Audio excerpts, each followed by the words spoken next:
Hello everyone, home science let's crack it पर आपका स्वागत है। मैं हूं डॉक्टर वंदना गुप्ता और जो है उम्मीद है कि आप लोग अच्छे से तैयारी कर रहे होंगे और आप लोग अच्छे होंगे, बढ़िया से आपकी प्रिपरेशन चल रही होगी।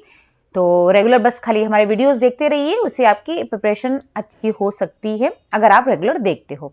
चलिए, तो फिर इसके पहले अभी हम पढ़ रहे थे कि टाइप्स ऑफ डाइट के बारे में, यानी कि आहार के प्रकार के बारे में, जिसमें कि हमने पढ़ा था कि सामान्य आहार क्या होता है, उसमें फिर तरल आहार था, मॉडिफाइड डाइट था जिसके अंदर तरल आहार आ रहा था आपका। ठीक है, तरल आहार में भी हमने पढ़ा हुआ था कि उसमें क्लियर फ्लूइड डाइट थी और जो है इसमें फुल फ्लूइड डाइट क्या होती है और कब कब ये दिया जाता है, किस कंडीशन में, किस दशा में दी जाती है और इसमें कौन कौन से खाद्य पदार्थ आते हैं। तो ये सारी चीजें हमने पढ़ी हुई थी और किस टाइप की डाइट इसमें आती है। तो ये सारी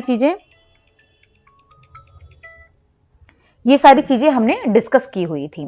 ओके, तो अब चलते हैं, हम यहाँ पर डिस्कस कर लेते हैं विशेष आहार विधियां कि कौन कौन से जो आहार देने का तरीका होता है। अभी तक हमने टाइप्स ऑफ डाइट पढ़ा, यानी कि आहार के प्रकार पढ़े।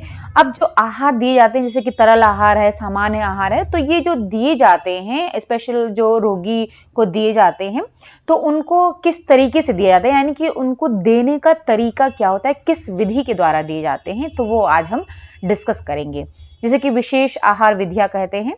चलिए, तो स्टार्ट करते हैं। तो सबसे पहले जो आहार विधियां होती हैं उनमें वो दिए क्यों जाते हैं, अगर हम ये बात करें तो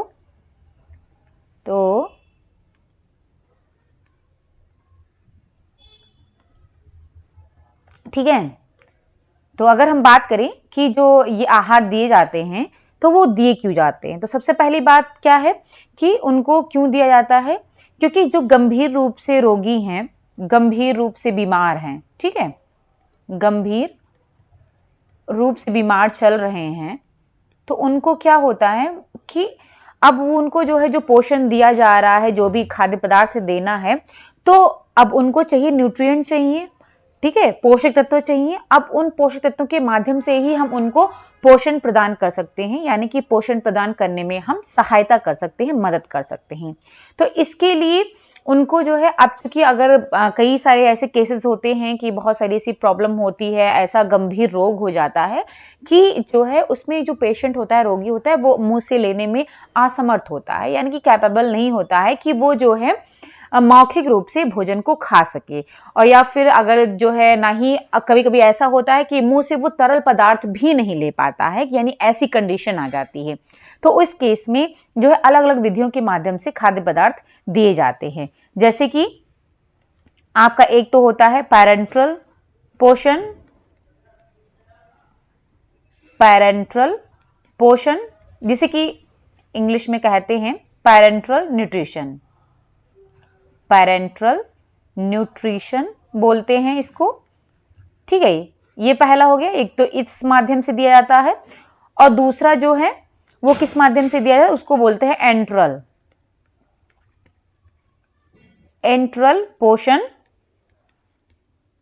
या फिर इंग्लिश में भी मैं लिख दे रही हूं जिससे कि आप लोगों को प्रॉब्लम ना हो, एंट्रल न्यूट्रिशन, ठीक है। तो इन दोनों माध्यम से जो रोगी हैं उनको पोषण प्रदान करने में मदद की जाती है। तो एक ये पहला ये हो गया और दूसरा ये हो गया, पैरेंट्रल पोषण और एंट्रल पोषण, ठीक है, यानी कि पैरेंट्रल न्यूट्रिशन और एंट्रल न्यूट्रिशन। अच्छा, ये दो महत्वपूर्ण विधियां हैं।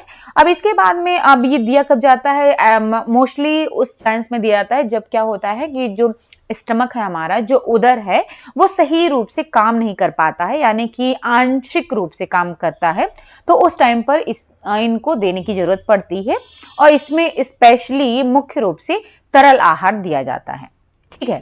तो चलिए, सबसे पहले हम बात कर लेते हैं एंट्रल पोषण की, यानी कि एंट्रल न्यूट्रिशन क्या होता है।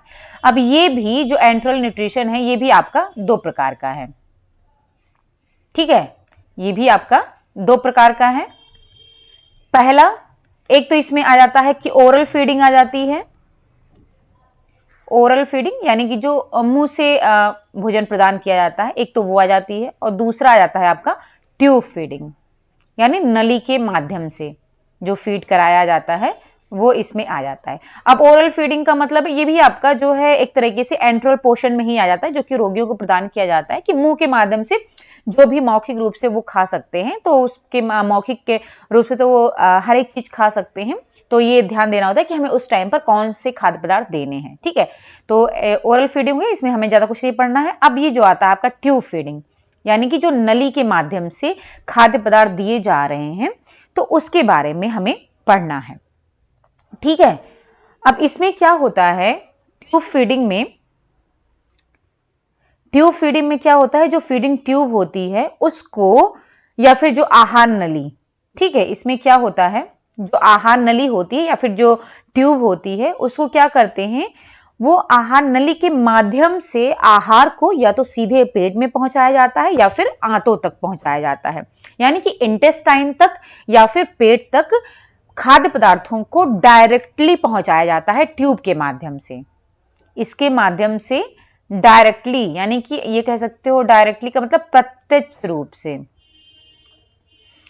प्रत्यक्ष तो नहीं, ये कह सकते हैं हम सीधे डायरेक्टली ही लिख दे रहे हैं यहां पर। ठीक है, डायरेक्टली आंत में यानी कि इंटेस्टाइन में या फिर उनके पेट में यानी कि उदर में, स्टमक में डायरेक्टली ही ट्यूब के माध्यम से, आहार नली के माध्यम से खाद्य पदार्थों को पहुंचा दिया जाता है। ठीक है, तो ये होता है ट्यूब फीडिंग में। अब ट्यूब फीडिंग भी कई तरीके से होती है, जैसे पर देख लेते हैं हम कि इसमें जो ट्यूब फीडिंग होती है उसमें तो एक आता है आपका नेजोगैस्ट्रिक ट्यूब। कौन सा है आपका इसमें, nasogastric tube, नेजो gastric tube feeding. ठीक है, अब इसमें क्या होता है, जो नेजोगैस्ट्रिक ट्यूब फीडिंग है, यानी कि आप ये कह सकते हो नाक के माध्यम से, अगर हिंदी में हम बात करें तो ये हो जाएगा कि नाक के माध्यम से, नाम से ही पता चल जा रहा है, माध्यम से फीडिंग ट्यूब का यानी कि आहार नली का निवेशन यानी कि उसमें, ठीक है, यानी कि नाक के माध्यम से जब आहार नली को डायरेक्ट उनके पेट में या फिर उनकी आंत में वहां पास किया जाता है या फिर उसका निवेशन किया जाता है, यानी कि उससे ज्वाइंट किया जाता है। आप ये कह सकते हो कि नाक के माध्यम से नली को उनके स्टमक तक यानी पेट तक या फिर डियोडनम यानी कि उनकी आंत तक, जो ये डियोडनम है वो आपका आंत का ही, इंटेस्टाइन का ही पार्ट होता है, कि वहां तक पहुंचाया जाता है। तो उसको नेजोगैस्ट्रिक ट्यूब फीडिंग कहते हैं।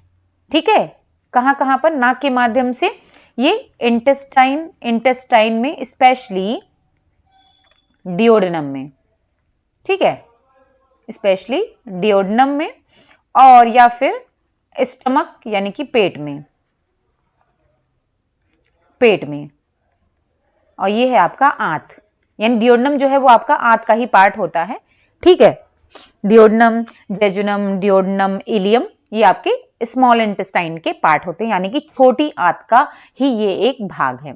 तो यहां तक जो है खाद्य पदार्थों को नाक के माध्यम से आहार नली का जो है निवेशन किया जाता है, और उसी नली के माध्यम से डायरेक्ट ही जो है इसको पेट तक और जो है डियोडनम तक खाद्य पदार्थों को पहुंचाया जाता है। ठीक है, इसमें जो नली डाली जाती है वो नाक के माध्यम से डाली जाती है। ये हो गया। अब दूसरा जो पहुंचाया जाता है उसमें क्या होता है, ये तो नाक के माध्यम से पहुंचाया जा रहा है, और दूसरा क्या है, उसको बोलते हैं गैस्ट्रोस्टोमी। ठीक है, गैस्ट्रोस्टोमी, इसको हम हिंदी में भी गैस्ट्रोस्टोमी ही लिखेंगे। ओके, तो यहां पर मैं इंग्लिश ही यूज कर रही हूं कि हिंदी में भी आपको गैस्ट्रोस्टोमी ही लिखा मिलेगा। अगर आप हिंदी में देखोगे तो इसी को हिंदी में बस केवल लिख देंगे। ओके, अब इसमें क्या होता है, गैस्ट्रोस्टोमी में, इसमें डायरेक्टली सर्जरी करके, सर्जिकल ऑपरेशन के द्वारा, ऑपरेशन करके, सर्जरी करके डायरेक्ट जो है पेट में, ठीक है, डायरेक्टली गैस्ट्रोस्टोमी का मतलब है यानी कि पेट में सर्जरी के माध्यम से पेट में सर्जरी के माध्यम से नली को पहुंचाते हैं। यानी कि अब इसमें नाक का हम प्रयोग नहीं कर रहे हैं, नाक के माध्यम से नहीं पहुंचा रहे हैं, बल्कि डायरेक्ट ही पेट में सर्जरी की जाती है और उसी सर्जरी करके पेट में ही डायरेक्ट नली को अटैच कर दिया जाता है, यानी नली को डायरेक्ट पेट में पहुंचा दिया जाता है। जिससे क्या होता है, जो भी वो खाद्य पदार्थ आप दोगे उनको, वो डायरेक्ट उनके पेट में जाएगा। ठीक है, अब वो नाक के माध्यम से होते हुए नहीं जाएगा, बल्कि वो डायरेक्ट ही पेट में उनके चला जाएगा, जिसको कि बोलते हैं गैस्ट्रोस्टोमी। और दूसरा है एक जेजुनोस्टोमी। जेजुनोस्टोमी, अब जेजुनोस्टोमी नाम से ही पता चल रहा है कि जेजुनोस्टोमी का मतलब है कि जैसे गैस्ट्रोस्टोमी, तो गैस्ट्रो का मतलब है कि पेट में डायरेक्टली जो है नली के माध्यम से पहुंचाया जा रहा है सर्जरी करके।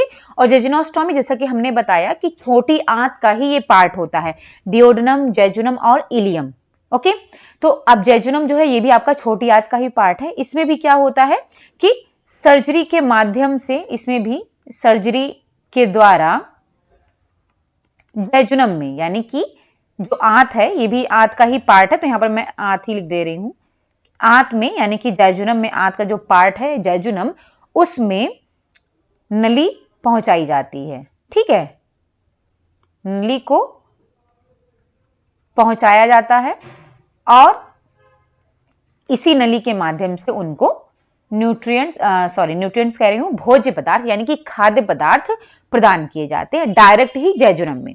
अब चूंकि जो आंत है वहीं पर जो है इनका डाइजेशन हो रहा है और इनका जो है पाचन होता है और इनका अवशोषण नहीं, यानी छोटी आंत में इनका अवशोषण होता है, एब्जॉर्प्शन होता है, तो वहां पर डायरेक्टली पहुंचा दिया जाता है। तो क्या होता है कि वहां डायरेक्ट जाकर के वो एब्जॉर्ब हो जाते हैं। गैस्ट्रोस्टोमी में पहुंचा दिया जाएगा, यानी कि उनके पेट में पहुंचा दिया जाएगा, तो वहां पर खाद्य पदार्थों का डायरेक्ट ही पाचन हो जाता है। यानी कि अब जो पेशेंट है जो कि अपने मुंह से उसको नहीं चबा पा रहा है और उसकी जो जीआईटी ट्रैक्ट है, यानी कि जो गैस्ट्रो इंटेस्टाइनल ट्रैक्ट है, जठरांत्र है, वो सही से काम नहीं कर पा रहे हैं, तो उसमें प्रॉब्लम आ रही है, तो उस टाइम पर ये सारी चीजें की जाती हैं। अभी हम आपको बताएंगे कि ये किस किस रोग में कब कब जो है गैस्ट्रोस्टोमी, जेजुनोस्टोमी, ये सारी चीजें जो है ट्यूब फीडिंग मतलब करवाई जाती है, किस दशा में।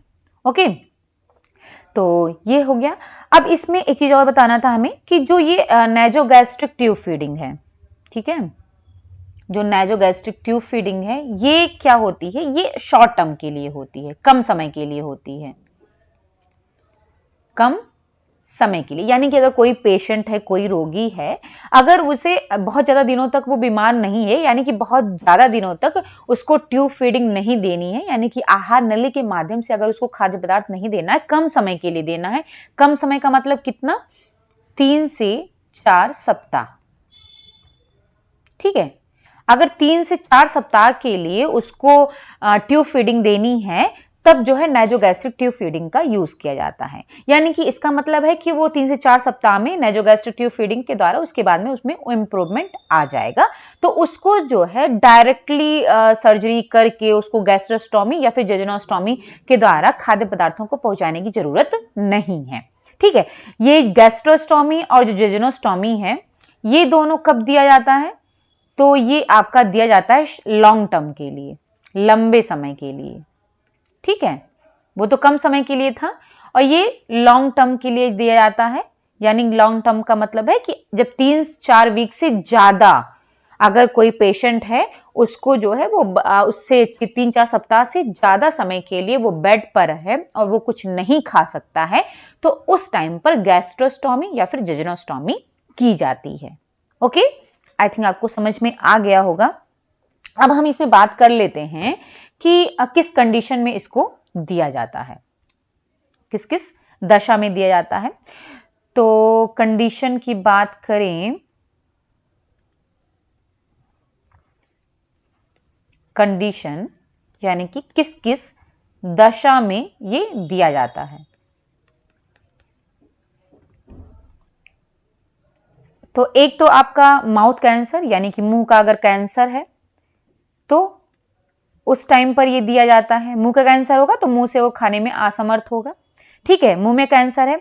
और या फिर जो ऐसा क्या होता है कि पोलियो में आपने देखा होगा कि इसमें क्या होती हैं, जो मांसपेशियां होती हैं, जो हमारे निगलने वाले स्थान पर मांसपेशियां होती हैं, निगलने वाली जो मसल्स होती हैं, मांसपेशियां होती हैं, वो जो है अगर पैरालाइज हो जाती हैं, यानी कि मांसपेशियों में लकवा मार जाता है, ठीक है, वो अगर पैरालाइज हो जा रही हैं, तो उस केस में क्या होता है कि तब भी ये दिया जाता है। ठीक है, अब जब मांसपेशियां पैरालाइज हो गई हैं तो फिर वो नहीं खा पाएगा, निगल ही नहीं पाएगा। ओके, अब लगातार भूख नहीं लग रहा है, लगातार भूख नहीं लग रही है, भूख ना लगना, इस केस में भी दिया जाता है। इसको बोलते हैं परसिस्टेंट एनोरेक्सिया, इंग्लिश में इसको कहते हैं परसिस्टेंट एनोरेक्सिया। तो अगर लगातार लंबे समय तक भूख नहीं लग रही है तो उसमें भी इसको दिया जाता है। अब या फिर जो रोगी है वो अचेतन अवस्था में है, जो रोगी है वो अचेतन अवस्था में है, यानी कि या तो ये कह सकते हो अर्धचेतन अवस्था में या फिर अचेतन अवस्था में, या तो पूरी तरीके से अनकॉन्शियस है और या फिर वो सेमी कॉन्शियस है। ठीक है, अचेतन अवस्था में तो उस टाइम पर भी दिया जाता है ये। अल्प पोषण, बहुत ही पोषण की जरूरत है उसको, ठीक है, यानी कि जब अल्प पोषण की जरूरत होती है, कम से कम बहुत ज्यादा जो है पोषण की रिक्वायरमेंट नहीं होती, तो उस टाइम पर भी दिया जाता है। और या तो जो रोगी है वो पचा नहीं सकता, यानी पाचन नहीं कर सकता है और अवशोषित नहीं कर सकता है, पाचन नहीं कर पा रहा है और अवशोषित ना कर पाने पर, ठीक है, यानी कि डाइजेस्ट भी नहीं कर पा रहा है, उसको एब्जॉर्ब भी नहीं कर पा रहा है, तो उस टाइम पर भी दिया जाता है। इसके अलावा पोस्ट सर्जरी, यानी कि सर्जरी के बाद भी जो है ये फीडिंग दी जाती है, ट्यूब फीडिंग। और तंत्रिका संबंधी मान लो कोई रोग है, यानी कि जो न्यूरॉन्स हैं, न्यूरल संबंधी रोग हैं, तो उस टाइम पर भी दिया जाता है। ओके, किडनी रोग में, किडनी की प्रॉब्लम में दिया जाता है। और डायरिया, सीवियर डायरिया, गंभीर रूप से अगर डायरिया है, डायरिया, ठीक है, यानी कि सीवियर अगर डायरिया का केस है तो उसमें भी दिया जाता है ट्यूब फीडिंग। अच्छा, अब इसके जो दुष्प्रभाव होते हैं, यानी कि इसका लाभ भी है और इससे जो है समस्याएं भी हैं, लेकिन जो एंट्रल न्यूट्रिशन है, ठीक है, इससे जो समस्याएं उत्पन्न होती हैं, यानी इसका जो दुष्प्रभाव है वो पैरेंटल पोषण के कंपैरिजन में, तुलना में कम गंभीर और कम सीमित है। ठीक है, मतलब कम गंभीर है और सीमित है, कम सीमित नहीं, सीमित है, यानी कि जो पैरेंटल पोषण है उसमें समस्याएं ज्यादा होती हैं, जबकि एंट्रल न्यूट्रिशन में समस्याएं उतनी नहीं होती जितनी कि पैरेंटल पोषण में होती हैं। अच्छा, एक चीज मैं बता दूं कि दोनों में, जो एंट्रल न्यूट्रिशन है और जो पैरेंटल न्यूट्रिशन में, दोनों में एक बहुत ही इंपॉर्टेंट डिफरेंस ये है, एक तो मैंने बता ही दिया किस तरीके से फीडिंग प्रोवाइड किया, पैरेंटल भी अभी बताऊंगी। और इसमें क्या होता है, जो एंट्रल न्यूट्रिशन है उसमें क्या होता है, खाद्य पदार्थ दिए जाते हैं, यानी कि आहार दिया जाता है, जबकि जो पैरेंटल पोषण है में उसमें जो है आहार नहीं दिया जाता है, बल्कि अभी मैं आगे बताऊंगी कि उसमें क्या दिया जाता है, उसमें खाद्य पदार्थ नहीं दिए जाते हैं, जबकि इसमें जो है एंट्रल पोषण में खाद्य पदार्थ दिए जाते हैं। अब चूंकि उन्हें सॉलिड या फिर सेमी सॉलिड नहीं दिया जाता है, उनको लिक्विड माध्यम से, क्योंकि अगर ट्यूब फीडिंग कराई जा रही है, ठीक है, नली के माध्यम से दिया जा रहा है, तब उनको जो है तरल खाद्य पदार्थ ही प्रदान किए जा सकते हैं, दिए जा सकते हैं ट्यूब के द्वारा। ओके, चलिए अब आते हैं, हाँ, अब बात कर लेते हैं कि इससे लाभ क्या है। इससे लाभ क्या है, क्या इससे फायदे हैं, जो एंट्रल पोषण यानी कि ट्यूब फीडिंग, स्पेशली एंट्रल अगर पोषण आता है तो उसका मतलब है ट्यूब फीडिंग। ओके, एक तो इसमें चूंकि खाद्य पदार्थ दिए जा रहे हैं तो पर्याप्त पोषक तत्व तो दिए जा सकते हैं। अब जितना कि अगर आप मौखिक रूप से लेते हो उतना तो नहीं, लेकिन तब भी पर्याप्त रूप से पोषक तत्व तो मिल जाते हैं। कम संक्रमण के चांसेस होते हैं इसमें, ठीक है, कम संक्रमण के चांसेस होते हैं। उसके अलावा निवेशन में आसान होता है, यानी कि नली को जो है सेट करने में सर्जरी के माध्यम से ऐसे जो है आसान होता है इसमें, क्योंकि स्टमक में लगाना या फिर जो है आंत में करना है तो निवेशन में आसान होता है। ये निवेशन में ये आसान होता है। अब इसको जो हम कंपैरिजन कर रहे हैं वो पैरेंटरल से कंपेयर कर रहे हैं, यानी मतलब पैरेंटरल पोषण के कंपैरिजन में ये पर्याप्त पोषक तत्व प्रोवाइड करते हैं, कम संक्रमण होता है, निवेशन में आसान होते हैं, और इसके अलावा जो बैक्टीरिया के स्थानांतरण में भी कमी होती है। इसमें बैक्टीरिया के स्थानांतरण में, यानी कि वो स्थानांतरण में भी कमी होती है। और क्या होता है, कम महंगा भी होता है। जो एंट्रल है ये कम महंगा होता है पैरेंटल के कंपैरिजन में। ओके, ये हो गया। अब अगर हम समस्याओं की बात करें, इसमें समस्याएं क्या क्या आती हैं, तो समस्या की अगर हम बात करें तो पहली समस्या तो ये है कि जैसे जो हम ट्यूब लगा रहे हैं, आहार नली लगा रहे हैं, उसमें रुकावट हो सकती है। रुकावट हो जाएगी तो उनको जो भोज्य पदार्थ है वो नहीं मिल पाएंगे, या फिर उसमें कहीं लीकेज हो गया, रिसाव होने लगा, लीकेज की वजह से हो सकता है। और जो ट्यूब चूंकि काफी लंबे समय तक अगर लगे हुए हैं तो अल्सर का फॉर्मेशन होने लगता है। ठीक है, अल्सर का फॉर्मेशन होने लगता है कि जो नली लगी हुई है उसकी वजह से। अब क्या होता है, और इसमें क्या होता है कि ट्यूब के विस्थापन में समस्या होती है। ट्यूब के विस्थापन में थोड़ी सी समस्या हो सकती है, ठीक है, कि बहुत ही सावधानी पूर्वक उसको लगाना पड़ता है। संदूषण की प्रॉब्लम होती है, ठीक है।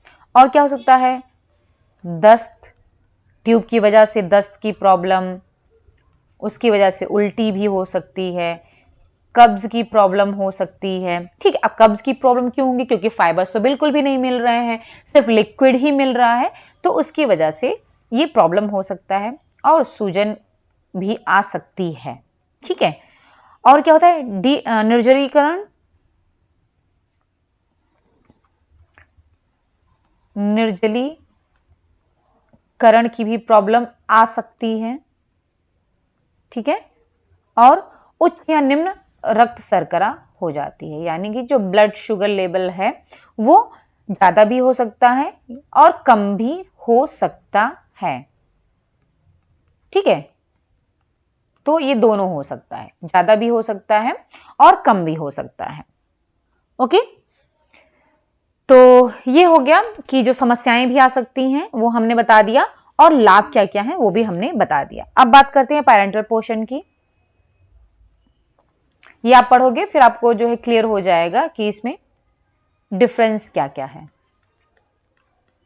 पैरेंटल पोषण, ठीक है। अब पैरेंटल पोषण में क्या होता है, सबसे पहला डिफरेंस क्या है कि जैसे मैंने बताया कि जो एंट्रल न्यूट्रिशन था उसमें क्या था कि जो आहार नली उसमें लगाई जाए, उसका निवेशन किया जा रहा था, उसको पास किया जा रहा था, तो वो या तो डायरेक्टली स्टमक में या फिर जैजुनम में, ठीक है, उसमें जो है डायरेक्टली जो है नली को लगाया जा रहा था सर्जरी के माध्यम से, या तो फिर नाक के माध्यम से आहार नली को पहुंचाया जा रहा था डियोडनम और स्टमक में। ओके, ये हो गया। अब इसमें क्या है, पैरेंटल पोषण में क्या होता है, इसमें ना ही पेट में और ना ही आंत में होता है, बल्कि इसमें जो पोषक तत्व प्रोवाइड किए जाते हैं वो डायरेक्टली कहां प्रोवाइड किए जाते हैं, अंतःशिरा के माध्यम से दिया जाता है। इसमें जो है पोषक तत्वों को अंतःशिरा के माध्यम से दिया जाता है, अंतःशिरा के माध्यम से दिया जाता है। अंतःशिरा, इसकी इंग्लिश में बता देती हूं, इंट्रावेनस, इंट्रावेनस, यानी कि जो आपकी नसें हैं, ठीक है, उसके माध्यम से जो है पोषक तत्वों को प्रदान किया जाता है। अभी एंट्रल में क्या था, आप स्टमक में और आंत में, ठीक है, यानी कि पेट में और आंत में जो है खाद्य पदार्थों को पहुंचा रहे थे नली के माध्यम से। इसमें क्या है कि अंतःशिरा के माध्यम से, यानी कि नसों में प्रदान किया जाता है, ठीक है, यानी कि आप पेट में और जो है उसमें आंत में नहीं पहुंचा रहे थे, यानी कि वहां पर तो आपका जो है खाद्य पदार्थ पहुंच रहे थे पेट में, आंत में, तो पेट में अगर पहुंच रहा है तो वहां पर उसका डाइजेशन हो रहा है, उसके बाद में वो आंत में पहुंचेगा, उसका पोषण एब्जॉर्प्शन हो जाएगा। और अगर आंत में डायरेक्टली पहुंचा रहे हैं तो वहां पर उसका एब्जॉर्प्शन की प्रोसेस होगी, यानी कि अवशोषण की प्रोसेस होगी। लेकिन पैरेंटल पोषण में क्या होता है, ये डायरेक्टली पेट में और जो है आंतों में ना पहुंचा करके डायरेक्टली नसों में पहुंचाते हैं, और वो भी पोषक तत्वों को, ठीक है, खाद्य पदार्थों की, चूंकि नसों में पहुंचाना है खाद्य पदार्थों को, पोषक तत्वों को, तो हम खाद्य पदार्थ तो नहीं पहुंचा सकते, यानी कि जूस या फिर कोई भी लिक्विड ग्लूकोज वाटर हो गया, नारियल पानी हो गया, या फिर दाल का पानी हो गया, यानी कि कोई भी तरल पदार्थ है, कोई भी लिक्विड चीज है, तो हम शिराओं में तो नहीं भेज सकते ना, खाद्य पदार्थ तो हम वहां पर भेज नहीं सकते, क्योंकि नसों में क्या होता है कि हमारे ब्लड होते हैं, ब्लड का सर्कुलेशन होता है, तो वहां पर हमें पोषक तत्वों को पहुंचाना होता है। यही मैं डिफरेंस बता रही थी कि एंट्रल में खाद्य पदार्थ दिए जाते हैं, जबकि पैरेंटल पोषण में पोषक तत्व दिए जाते हैं, यानी कि न्यूट्रिएंट को डायरेक्ट दे दिया जाता है, ना कि खाद्य पदार्थ के माध्यम से न्यूट्रिएंट को दिया जाता है। इसमें डायरेक्ट ही न्यूट्रिएंट को दे दिया जाता है, पोषक तत्वों को, ठीक है। तो ये हो गया। अब इसमें क्या होता है, जो जठरांत्र संबंधी मार्ग हैं, यानी कि जो डाइजेस्टिव ट्रैक्ट हैं, जो जठरांत्र संबंधी मार्ग हैं, यानी कि जो डाइजेस्टिव ट्रैक्ट है उसको पूरी तरीके से बाईपास कर दिया जाता है, बाईपास कर दिया जाता है, यानी कि उससे कोई भी लिंक नहीं होता है, यानी कि डाइजेस्टिव ट्रैक्ट के थ्रू अब जो न्यूट्रिएंट्स हैं वो नहीं पहुंच रहे हैं, वो डायरेक्ट नसों में पहुंच रहे हैं, ठीक है। तो इस तरीके से जो डाइजेस्टिव ट्रैक्ट है उनको बाईपास कर दिया जाता है पूरी तरीके से। अब इसमें जो है पर्याप्त रूप से सूक्ष्म जो पोषक तत्व हैं, या फिर जल हैं, या फिर इलेक्ट्रोलाइट्स हैं, उनके अंतर्ग्रहण, पाचन और अवशोषण में रोगी असमर्थ होता है। इसी वजह से पैरेंटल पोषण प्रदान किया जाता है, ठीक है, क्योंकि जो सूक्ष्म पोषक तत्व हैं, अब या फिर जल हैं, या फिर इलेक्ट्रोलाइट्स का अंतर्ग्रहण, यानी कि वो नहीं ले पा रहे हैं, और उनके जो है पाचन में, उनके अवशोषण में रोगी को समस्या आ रही है, तो इस वजह से पैरेंटल पोषण प्रदान किया जाता है, जिससे कि उनको डायरेक्ट नसों में ही ये सारी चीजें प्रदान कर दी जाती हैं, तो उनको पाचन की और अवशोषण की जरूरत नहीं पड़ती है। अब कौन कौन सी चीजें इसमें प्रोवाइड की जाती हैं, जैसे कि डेक्सट्रोज दिया जाता है, अमीनो अम्ल दिया जाता है, ठीक है, क्योंकि जो आपका प्रोटीन है जो हमें खाद्य पदार्थों से मिलता है वो टूट करके अमीनो अम्ल में ही कन्वर्ट होता है, तो इसलिए डायरेक्ट अमीनो अम्ल को ही दे दिया जाता है, ठीक है। विटामिन प्रदान किया जाता है, और खनिज तत्व हैं, खनिज लवण, यानी कि जो मिनरल्स हैं वो डायरेक्टली प्रदान किए जाते हैं, और वसा के विलयन, वसा को विलयन के माध्यम से, वसा के विलयन को नसों के माध्यम से पहुंचाया जाता है, नसों से दिया जाता है, यानी कि नसों के माध्यम से ये सारे न्यूट्रिएंट्स को पहुंचाया जाता है रोगी में। अब यहां पर नस में पहुंच गया तो वहां पर जाकर के जो है वो डायरेक्टली जो है अपना काम स्टार्ट कर देगा, न्यूट्रिएंट है, तो अब उनके ना डाइजेशन की जरूरत है ना ही अवशोषण की जरूरत है। ओके, अब ये भी अच्छा, ये जो है पैरेंटल पोषण है ये भी कुछ समय तक ही दिया जा सकता है, बहुत लंबे समय तक इसको नहीं दिया जा सकता है, ठीक है, क्योंकि डायरेक्ट नसों के माध्यम से दिया जा रहा है तो इसको कुछ समय तक ही दिया जाता है। वैसे तो जनरली जैसे कि हम बताया एंट्रल पोषण को, उसमें क्या था कि जो एंट्रल पोर्शन है उसमें भी दो था आपका, जो नाइजोगैस्ट्रिक था उसको शॉर्ट टर्म के दिया जाता था, और जो आपका गैस्ट्रोस्टोमी था और जो आपका जेजुनोस्टोमी था वो लॉन्ग टर्म के लिए दिया जा रहा था। ठीक है, तो उसमें आप लॉन्ग टर्म तक दे सकते हो, क्योंकि उसमें खाद्य पदार्थ आप दे रहे हो, भोजन दे रहे हो, आहार दे रहे हो। अब क्योंकि उसको तरल के माध्यम से ही दे रहे हैं, लेकिन आप खाद्य पदार्थ तो हैं वो, अब पैरेंटल पोषण आप डायरेक्ट नसों के माध्यम से दे रहे हो, तो इसको बहुत लंबे समय तक नहीं दिया जाता है, इसलिए इसको कुछ ही समय तक दिया जाता है। अब ये जो है आपका दो टाइप का होता है। ठीक, तो बात कर लेते हैं, ये दो प्रकार के होते हैं। जो पैरेंटल पोषण होता है वो आपके दो टाइप्स के होते हैं। पहला है आपका पूर्ण पैरेंटल पोषण, पूर्ण पैरेंटल पोषण, जिसे कि इंग्लिश में कहते हैं टोटल पैरेंटल न्यूट्रिशन।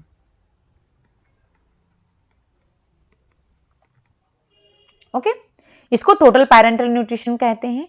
अब इसमें क्या होता है, जो पूर्ण पैरेंटल जो है न्यूट्रिशन है, तो इसमें चूंकि आपका टोटल नाम आ गया, पूर्ण आ गया, तो इसमें जो है सभी पोषक तत्व, ठीक है, जो भी अभी हमने इसके पहले बताया है, अमीनो अम्ल है, डेक्सट्रोज हैं, विटामिन हैं, मिनरल्स हैं, ठीक है, तो इसमें क्या होता है कि सभी पोषक तत्वों को अंतःशिरा, जो अंतःशिरा मार्ग द्वारा यानी कि इंट्रावेनस के द्वारा नसों के माध्यम से डायरेक्टली जो है शिराओं में, नसों में दे दिया जाता है। ठीक है, ठीक है, इंट्रावेनस का मतलब है जो वेन्स होती हैं, जो हमारे शरीर में वेन्स और आर्टरीज होती हैं, दोनों ही हमारी जो है नसें हैं हमारे बॉडी में होती हैं, जो कि आपका एक तो आपका हमारे शरीर से वो उनको लेकर जाती हैं, लिवर तक लेकर के जाती हैं, और लिवर में जो है उसको प्यूरिफाई, जो ब्लड को प्यूरिफाई करती है, फिर वहां से एक लेकर के आती हैं। तो जो धमनी और शिरा, ये दोनों ही साथ साथ काम करती हैं हमारे शरीर में, हमारे हार्ट में। ठीक है, तो हमारे रक्त को शुद्ध करने में ये दोनों काम करती हैं। तो अब जो है ये वेन्स के द्वारा यानी कि शिराओं के माध्यम से जो है ये सभी पोषक तत्व अंतःशिरा मार्ग द्वारा यानी कि इंट्रावेनस के द्वारा के माध्यम से डायरेक्टली जो है शिराओं में यानी कि वेन्स में पहुंचा दिया जाता है। अब इसमें जो दिया जाता है आपका रिक्वायरमेंट के अकॉर्डिंग 150% जो है डेली रिक्वायरमेंट का इसके थ्रू प्रदान किया जाता है। ठीक है, यानी कि डेली रिक्वायरमेंट जितनी भी होती है रोगी की, उसका 150% जो है पूर्ण पैरेंटल पोषण के द्वारा प्रदान कर दिया जाता है। ओके, अब दूसरा है आंशिक पैरेंटल पोषण। पैरेंटल पोषण इसको बोलते हैं पार्शियल पैरेंटल पोषण, पार्शियल पैरेंटल न्यूट्रिशन। ओके, अब इसमें क्या था, पूर्ण पैरेंटल में क्या था कि इसमें सभी पोषक तत्व प्रदान किए जा रहे थे, जबकि जो आंशिक में है इसमें कुछ ही पोषक तत्व प्रदान किए जाते हैं, जैसे कि कुछ में, जैसे कि डेक्सट्रोज हो गया आपका, यानी कि इसमें सभी पोषक तत्व नहीं प्रदान किए जाते हैं। आंशिक का मतलब है कि पार्शियली यानी कि कुछ ही प्रोवाइड किए जाएंगे, जैसे कि आपका डेक्सट्रोज हो गया, या फिर जो लवण युक्त विलयन है, ठीक है, लवण युक्त जो विलयन है उसको जो है इसके माध्यम से आंशिक पैरेंटल पोषण के माध्यम से प्रदान किया जाता है। अब इसमें जो रिक्वायरमेंट का लगभग 30 से 50% प्रदान किया जाता है ऑफ डेली रिक्वायरमेंट। ठीक है, जबकि आपका जो पूर्ण पैरेंटल पोषण था उसमें डेली रिक्वायरमेंट का 150% जो है इसके थ्रू प्रदान कर दिया जाता था, लेकिन जो है इसमें आंशिक पैरेंटल पोषण में डेली रिक्वायरमेंट का 30 से 50% ही उनको मिलता है। उनकी रिक्वायरमेंट जो फुलफिल होती है वो 30 से 50% ही फुलफिल होती है, जबकि की टोटल पैरेंटल न्यूट्रिशन से 150% उनकी डेली रिक्वायरमेंट की नीड जो है वो फुलफिल हो जाती है। तो ये था आपका कि आज जो हम आहार की विधियों के बारे में कह रहे थे कि डिस्कस करेंगे, तो यही था कि आहार की विधियों के बारे में हमने डिस्कस कर लिया कि इसमें क्या क्या चीजें हैं। ओके, एंटरल पोर्शन क्या होता है और पैरेंटल पोर्शन क्या होता है। पैरेंटल में भी दो, आपका टोटल पैरेंटल क्या होता है और जो है आंशिक पैरेंटल क्या होता है। तो ये हमने डिस्कस कर लिया क्योंकि इसमें अधिकतर कंफ्यूजन होती है एंटरल पोर्शन में और पैरेंटल पोर्शन में। इनकी जो विधियां हैं इसमें थोड़ा सा डिस्कस हमें कंफ्यूजन रहती है हमेशा। तो यहाँ पर आई थिंक आपका क्लियर हो गया होगा कि दोनों में डिफरेंस क्या है। ओके, तो ये हमने बता दिया है आपको। और चलिए फिर अब इसके बाद हम नेक्स्ट टॉपिक आपका लेकर के आएंगे, जो भी आपका इसके जस्ट बाद आई थिंक जो आपका टॉपिक है, तो अब इसके बाद हम बात पढ़ेंगे डिजीज के बारे में, जो डिफरेंट डिफरेंट डिजीज हैं, तो वो कौन कौन सी जो डिजीज है उसमें, ठीक है, उसमें हर एक डिजीज के बारे में थोड़ा सा उसका इंट्रो पढ़ेंगे, हर एक डिजीज में कि क्या होती है वो डिजीज। जैसे कि आपकी हार्ट डिजीज है, ठीक, और आपकी किडनी है, हार्ट है, इसके अलावा आप में इसमें फीवर भी है, तो वो चीज हम इसमें डिस्कस करें। हाँ, डायबिटीज भी है, मधुमेह के बारे में भी पढ़ना है हमें। तो हम जो है इसके बाद में फिर अब डिजीज से लेकर के आएंगे टॉपिक, एक एक डिजीज हम डिस्कस करते जाएंगे। वो एक्चुअली में डिजीज क्या है उसके बारे में डिस्कस करेंगे, फिर उसमें कौन कौन से खाद्य पदार्थ हमें देने चाहिए, उसमें जो एनर्जी, प्रोटीन, कार्बोहाइड्रेट है वो कितना होना चाहिए, ठीक है, जो जो उस डिजीज की जो इंपॉर्टेंट चीजें होंगी, जिससे उसके सिम्टम्स होंगे, उसके टाइप्स हो गए। ओके, तो ये सारी चीजें हम डिस्कस करेंगे। और ये अगर आपने अभी तक मेरे चैनल को सब्सक्राइब नहीं किया है तो सब्सक्राइब कर लीजिए, जिससे कि जो फर्दर की अपडेट्स हैं, जो फर्दर हम टॉपिक डिस्कस करेंगे यूट्यूब पर, इस चैनल पर, वो आपके साथ में आपको भी वो मिलता रहे, ठीक है, और आप भी उसकी अच्छे से तैयारी करते हो, क्योंकि आप तैयारी कर रहे हो, आप सभी लोग जो है टीजीटी, पीजीटी, जीआईसी और नेट की कोई ना कोई किसी न किसी की तैयारी कर रहा होगा। तो सब में ये इंपॉर्टेंट है, सारे में क्वेश्चन ये पूछे जाते हैं, बहुत इंपॉर्टेंट है, तो आपको पता होना चाहिए। और डिजीज तो बहुत ही इंपॉर्टेंट है।